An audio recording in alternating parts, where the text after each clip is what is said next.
Hello friends, मी Vishakha global online मराठीमध्ये आपल्या सर्वांचं स्वागत आहे. आजच्या सेशनमध्ये आपल्याला PhD entrance test based exams आणि रिसर्च मेथॉलॉजीचा स्टडी करायचा आहे. MCQ प्रॅक्टिस आपण करत आहोत. जसं की आपण आधी थिअरी बघितली होती, आता थोडे MCQ प्रॅक्टिस करत आहोत आणि न्यू बॅच स्टार्ट होते 26 मे पासून, म्हणजे परवापासून न्यू बॅच स्टार्ट होते PhD एंट्रन्स टेस्ट पेड एक्झामच्या प्रिपरेशनसाठी. सो आपण तेव्हापासून परत एकदा थिअरी स्टार्ट करणार आहोत. So let start with the today's session with MCQ practice.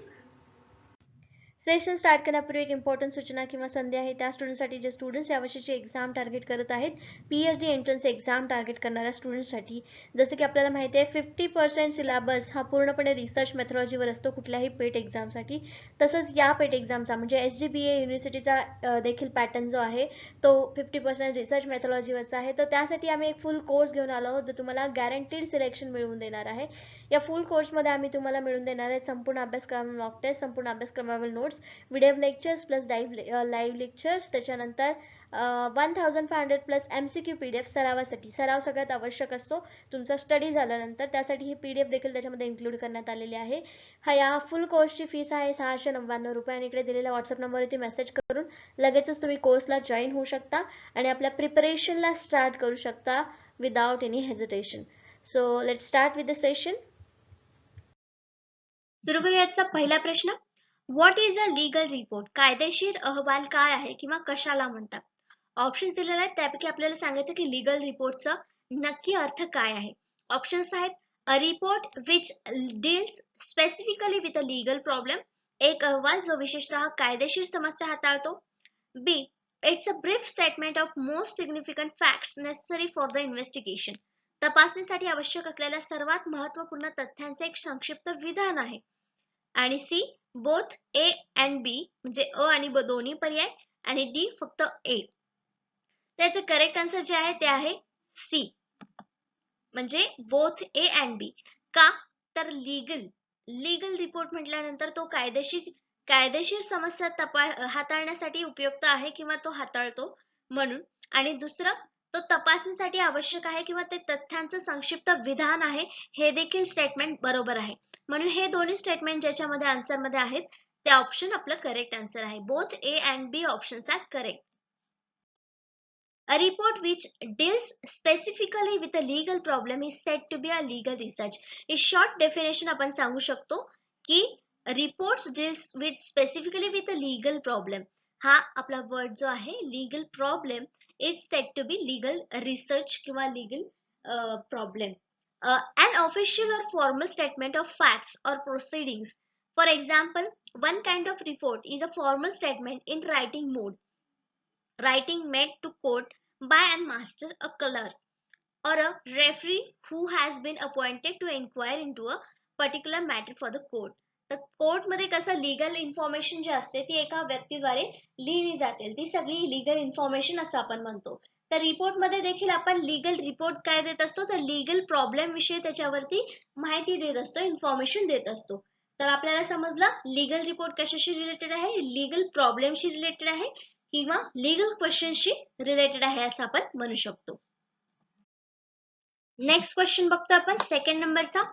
Guidelines for report writing includes. आता रिपोर्ट रायटिंग मध्ये काय गाईडलाईन्स असतात किंवा कुठल्या गाईडलाईन वापरून आपल्याला रिपोर्ट रायटिंग करावं लागतं किंवा रिपोर्ट रायटिंग चांगल्या प्रकारे करण्यासाठी काय गोष्टी आपल्याला लक्षात ठेवल्या पाहिजेत, कुठली मार्गदर्शक तत्व आपल्याला लक्षात ठेवून तो अहवाल तयार करायचा. रिपोर्ट रायटिंगला आपण अहवाल लेखन असं म्हणतो.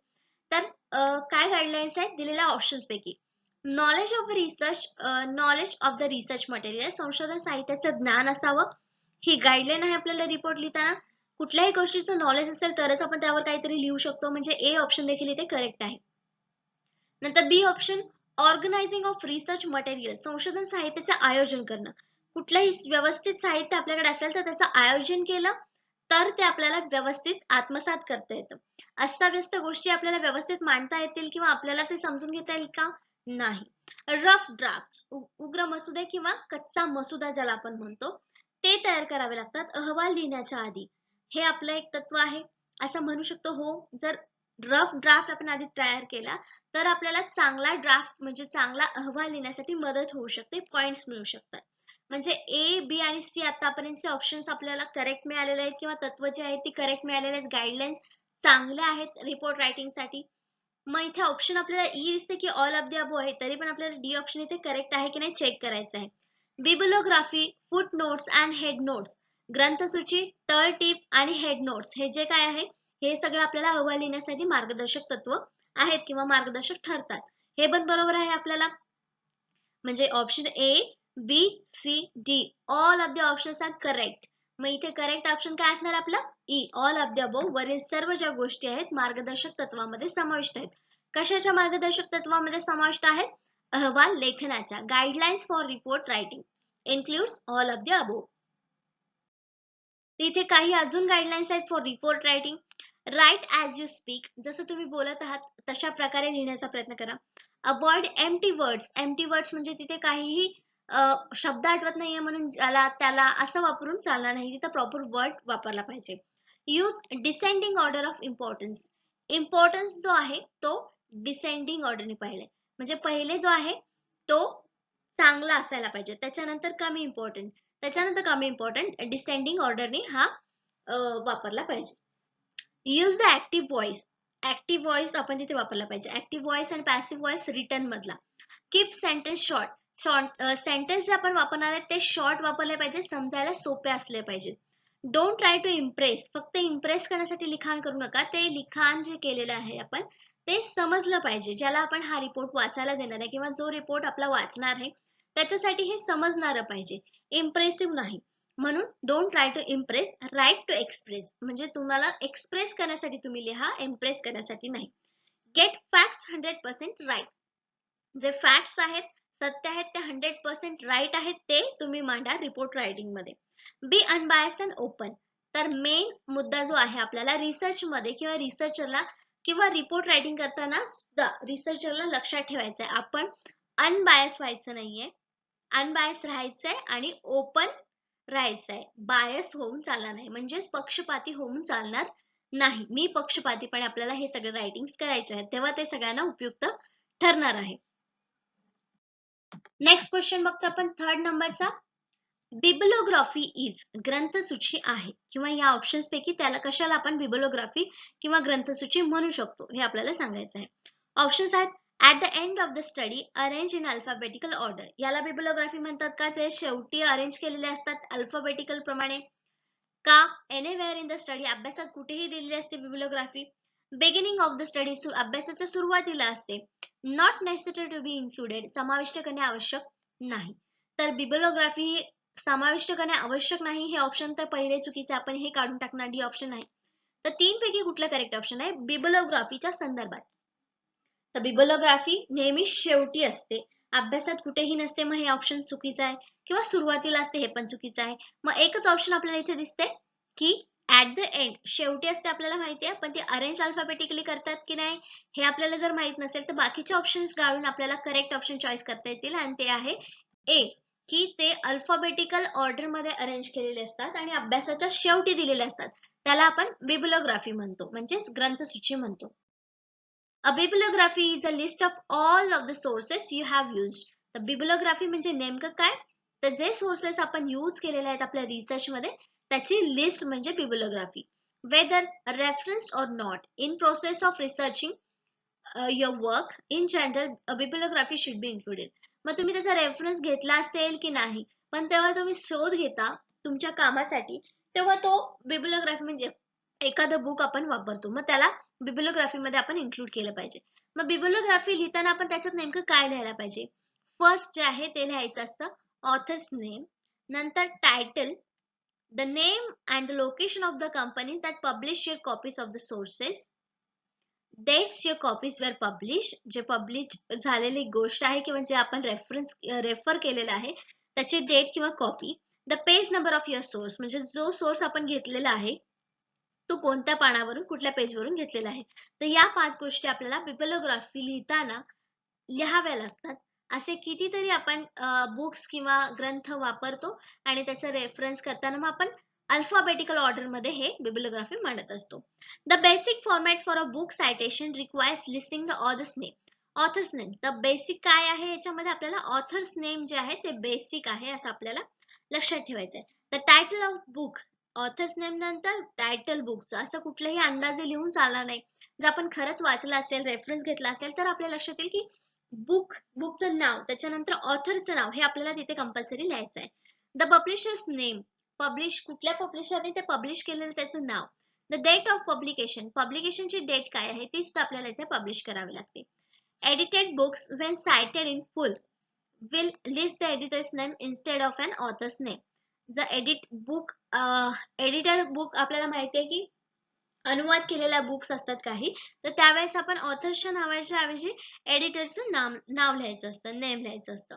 तर अशा प्रकारे बिब्लिओग्राफी तयार केली जाते किंवा आवश्यक असते आपल्याला कुठलाही रेफरन्स किंवा रिपोर्ट लिहिताना किंवा रिसर्च प्रोजेक्ट तयार करत असताना. नेक्स्ट क्वेश्चन बघतोय आपण 4th नंबरचा.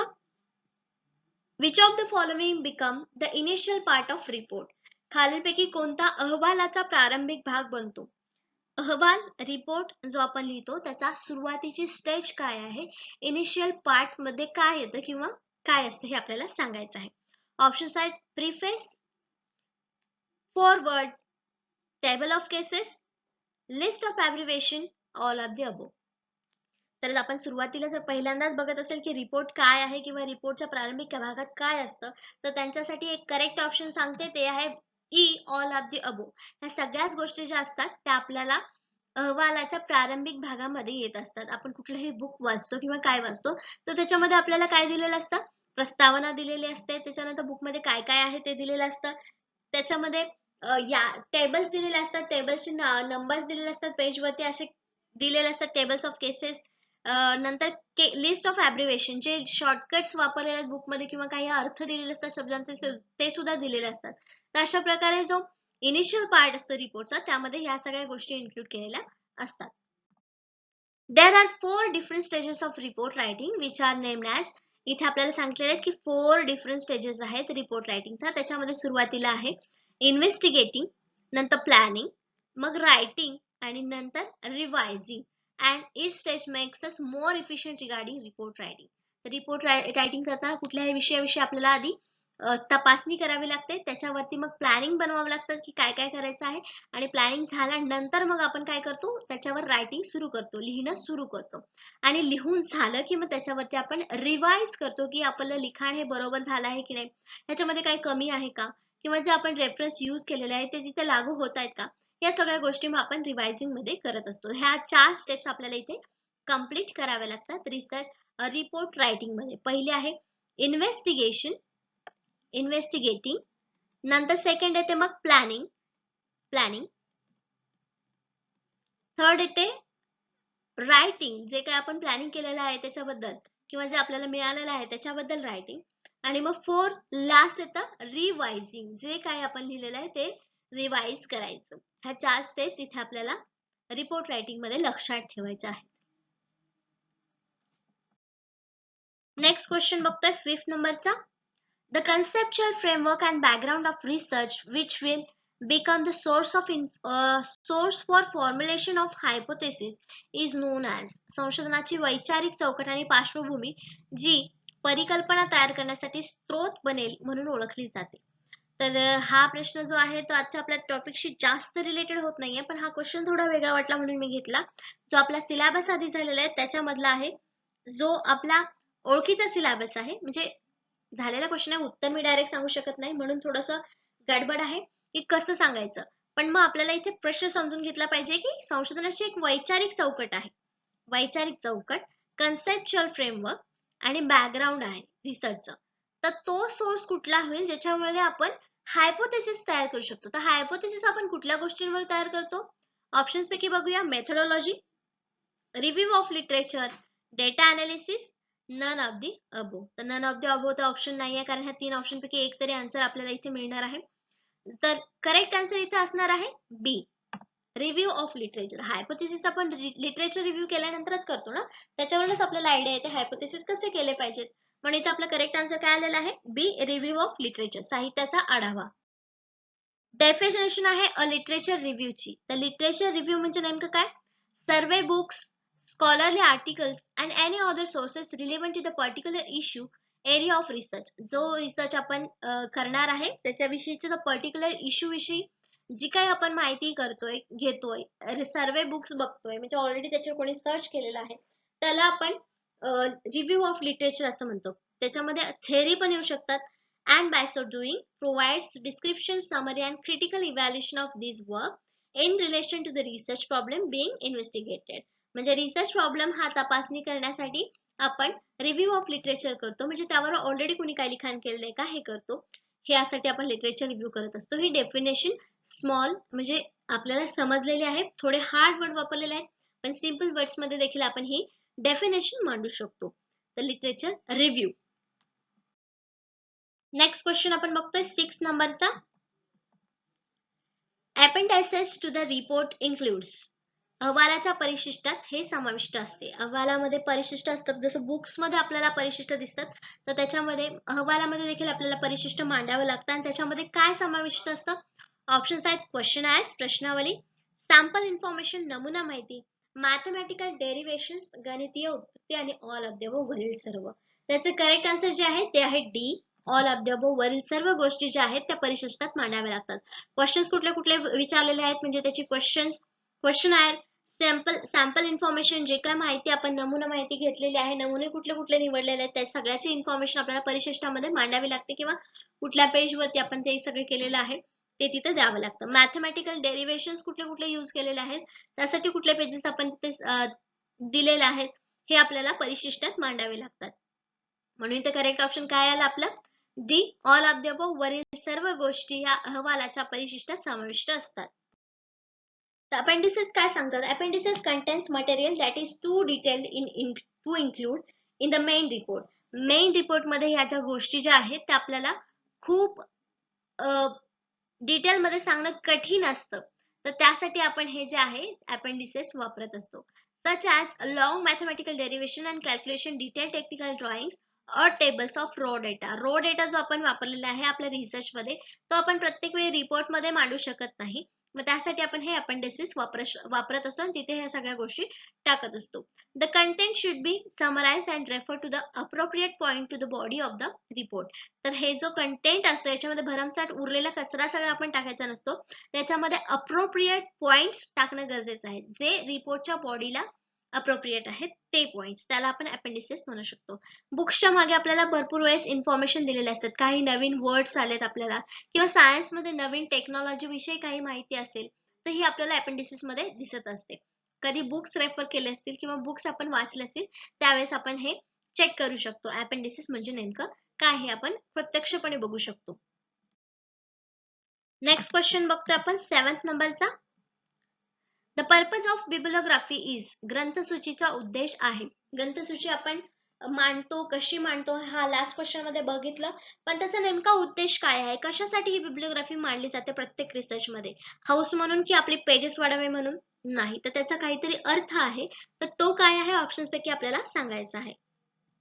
ऑप्शन्स बघूयात काय काय. Add to the volume of study, जसं मी म्हटलं की फक्त नंबर वाढवणे, पेजेसचे नंबर वाढवण्यासाठी आपण ग्रंथसूची टाकतो? नाही, हे ऑप्शन पहिले चुकीचं आहे. Provides cross reference and authenticity to the report, अहवालाला क्रॉस संदर्भ आणि सत्यता प्रदान करण्यासाठी. सॅम्पल इन्फॉर्मेशन, नमुना माहितीसाठी आणि मॅथमॅटिकल डेरिव्हेशन्स गणितीय उत्पत्तीसाठी. त्याचं करेक्ट आन्सर एकच आहे जे आहे बी. कसं? तर तिथे आपल्याला रेफरन्स पण द्यावे लागतात, म्हणजे जो आपण वापरलेली गोष्ट आहे किंवा सोर्स आहे तर नेक्स्ट अभ्यास करणाऱ्याला किंवा ज्याला आपला रिसर्च बघायचा आहे, ज्याची सत्यता पडताळून पाहायचंय तो त्या रेफरन्स थ्रू त्याची सत्यता पडताळू शकतो, मग त्याला ऑथेंटिसिटी देखील प्राप्त होते जर आपण बिब्लिओग्राफी देणार असेल तर. मग त्याचा मेन उद्देश देखील हाच आहे की रेफरन्स देणं आणि ऑथेंटिसिटी वाढवणं. म्हणून इथे करेक्ट ऑप्शन आपल्याला बी मिळालेला आहे. The main purpose of bibliography entry is to give a credit to the author whose work have consulted in your research. म्हणजे मेन पर्पज काय आहे, जर आपण जे काम वापरलेलं आहे एखाद्या लेखकाचं किंवा ऑथरचं जे काम आपण आपल्या रिसर्च मध्ये वापरलेलं आहे त्याला त्याचं क्रेडिट देण्याचं काम करायचं आहे bibliography through. It also makes easy for the reader to find out more about your topic by delving into the research that you used to write in your paper. जी माहिती आपण आपल्या पेपरमध्ये, रिसर्च पेपरमध्ये, रिपोर्टमध्ये लिहिलेली आहे त्याच्याबद्दल आणखीन माहिती मिळवण्यासाठी जी व्यक्ती आपला रिपोर्ट वाचत आहे तिला हेल्प होते जेव्हा आपण बिब्लिओग्राफी देत असतो. It helps you evaluate the credibility and authority of your sources. जे आपण सोर्सेस यूज केलेले आहेत त्याच्याबद्दल क्रेडिटिबिलिटी आणि ऑथॉरिटी दोन्ही देखील वाढवत असते किंवा त्याचं मूल्यांकन त्याच्यावरतून होत असतो. So that you can use the highest quality sources in your writing to understand and be fully inform about the topic before making judgement and writing about it. म्हणजे जे काही टॉपिक आपण बघतोय त्याच्यावरती जजमेंट घेण्याआधी किंवा रायटिंग करण्यासाठी हे आपण करत असतो, बिब्लिओग्राफी देत असतो. एखादा रिसर्चेस किंवा एखादा स्टडी करणारा व्यक्ती त्या रिसर्च वरती अभ्यास करत असेल त्यावेळेस हे बिब्लिओग्राफी खूप उपयुक्त ठरते. नेक्स्ट क्वेश्चन बघतो 8 नंबरचा. In the research process a report writing is. Research process आहे हे आपल्याला माहिती आहे. बरेच वेळेस आपण क्वेश्चन थ्रू कन्सेप्ट क्लिअर केलेले की प्रोसेस कशी आहे किंवा प्रोसेस कशासाठी असते. एक सायंटिफिक प्रोसेस असते रिसर्च मेथडमध्ये, रिसर्च प्रोसेसमध्ये. तर रिपोर्ट रायटिंग त्याच्यामध्ये काय आहे नेमकं हे आपल्याला सांगायचं आहे. ऑप्शन्स दिलेले आहेत. इम्पॉर्टंट आहे रिपोर्ट रायटिंग रिसर्च प्रोसेसमध्ये इम्पॉर्टंट आहे असू शकतं हे करेक्ट आन्सर. ह्याच्यामध्ये काही वादच नाही, ते इम्पॉर्टंट आहे. The final step in research संशोधनाची अंतिम पायरी आहे. प्रोसेस आपण बघितली असेल तर आपल्या लक्षात येईल की रिपोर्ट रायटिंग ही सगळ्यात लास्ट पायरी आहे. म्हणजे हे पण आपलं स्टेटमेंट बरोबर आहे. सी आहे बोथ ए अँड बी आणि ऑप्शन डी आहे फक्त ए. फक्त ए तर असू शकत नाही कारण बी तर आपल्याला पक्क माहिती आहे की ही लास्ट स्टेप आहे. म्हणजे इथे आपलं करेक्ट आन्सर काय असणार आहे? अ आणि ब म्हणजे ए अँड बी दोन्ही ऑप्शन बरोबर आहेत. सी ऑप्शन इथे करेक्ट ऑप्शन असणार आहे. Both A and B options correct. A report is a written presentation of factual information. जी factual information आपण गोळा केलेली आहे त्याचं प्रेझेंटेशन असतं रिटर्न प्रेझेंटेशन असतं रिपोर्ट म्हणजे. Based on the investigation or research. जे रिसर्च आपण केलेलं आहे त्याचं किंवा जी तपासणी आपण केलेली आहे त्याचा रिपोर्ट असतो. Reports from the basis for solving problems of making decisions. म्हणजे आपण रिसर्च कशासाठी करतो? मेन म्हणजे एखादा प्रॉब्लेम सॉल्व्ह करण्यासाठी किंवा डिसिजन घेण्यासाठी, एखादी स्कीम लागू करण्यासाठी, जसं की आपण बोलतो तसं. Often in the subject of business and the sciences. मग ते सायन्स असो किंवा बिझनेस असो. The length of the report varies. There are short memorandum ज्याला आपण मेमो म्हणतो आणि reports and the long reports. म्हणजे रिपोर्टमध्ये प्रकार कसले कसले असू शकतात? तर शॉर्ट मेमोरँडम ज्याला आपण मेमो म्हणतो आणि रिपोर्ट्स दुसरे असतात आणि लॉंग रिपोर्ट्स देखील असतात. तर हे दोन प्रकार असतात असं आपण सांगू शकतो. तर रिपोर्ट म्हणजे काय? Written presentation of factual information. Short definition आपण अशी करू शकतो रिपोर्टची.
Become a researcher.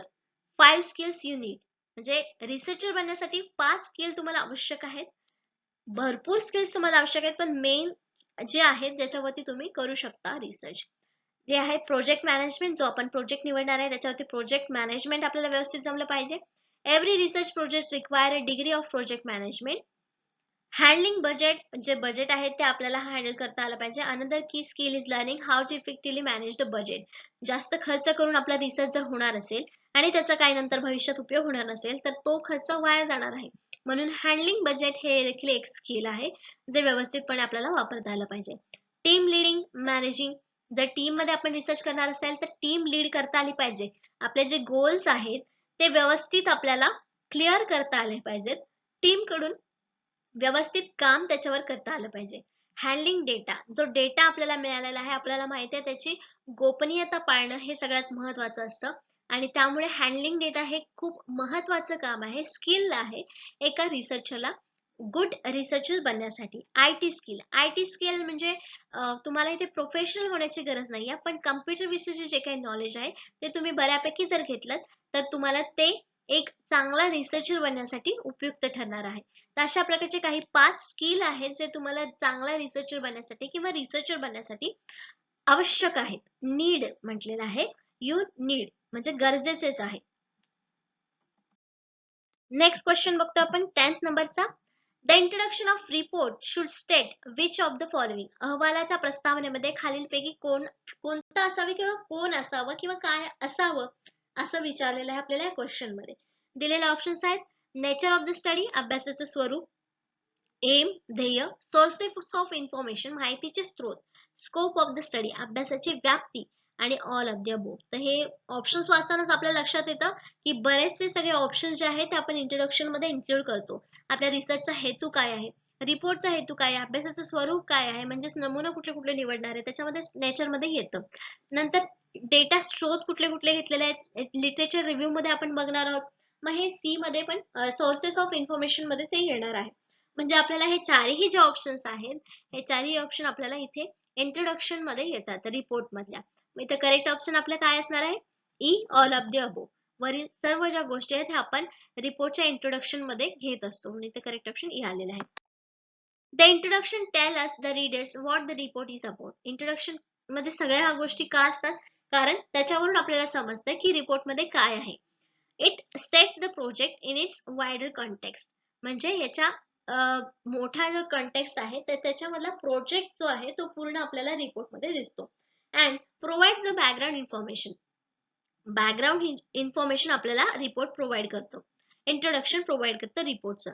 The reader needs to understand the report. जो कोणी वाचणार आहे, वाचक आहे, त्याला हा रिपोर्ट अंडरस्टँड होणं गरजेचं आहे. तेव्हाच तो पुढची जी इन्फॉर्मेशन आहे तो समजू शकेल किंवा त्याचा उपयोग होणार आहे.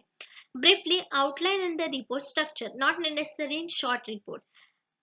जी ब्रीफ आउटलाईन असते ती आपण इंट्रोडक्शन मध्ये करत असतो रिसर्च स्ट्रक्चर मध्ये. शॉर्ट रिपोर्ट मध्ये याची गरज नसते इंट्रोडक्शनची. डायरेक्ट तुम्ही 2 लाईन मध्ये इंट्रोडक्शन देऊन स्टार्ट केलं तरी तिथे होत असतं. अशा प्रकारे इंट्रोडक्शन आवश्यक असतं प्रत्येक रिपोर्ट मध्ये. तर अशा प्रकारे आपले 10 MCQs आणि 10 कन्सेप्ट या टॉपिक वरच्या इथे संपल्या आहेत आजच्या सेशन मधल्या. नेक्स्ट सेशन मध्ये देखील आपण याच्यावरचे 10 क्वेश्चन्स आणि 10 कन्सेप्ट बघणार आहोत. आजच्या सेशन साठी धन्यवाद.